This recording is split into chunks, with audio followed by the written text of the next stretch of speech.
Би бол одоо энэ чимгээ содом даржааг бол гэмт хэрэгтэн гэдэгт эргэлздэггүй. Би нууцны материалын үзээгүй учраас би хэлж чам. Үзсэн бол би дуурахгүй. Зөргийн хэргийн эргэтний илэрсэн гэж боддог гэж байна тий. 100% тэгж итгэдэг. Яагаад? Та яг хуульч үнийгээр нэг ийм учраас би тэгж итгэж байгаа юм гэдэг юм хэлээ. Үндэсний аюулгүй байдлын зөвлөлийн тэргүү дуурдаггүй байхгүй. Тэр хүн нууцтай танилцж байгаа шүү дээ. Өмнө Халтмаагийн Батбулга энийг хараад худлаа гэж хэлж ирсэн би санахгүй байна. Бодвол нууцын материал үзсэн баг.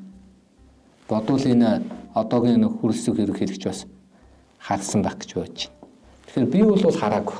Тийм учраас энийг ингээл улаараад энэ хэргийн ингээл тэ улс төржүүлээл яваад тэг энергээрээ сая 16 телевизээр манай нам нэвтрүүлэг хийсэн гэж юу? Алуурчнаар хүртэл ярилцлага өгүүлсэн шүү дээ. Энэ хүн чинь бүх насаараа оригдох ялтай цаазын ялтай хүн байхгүй юу?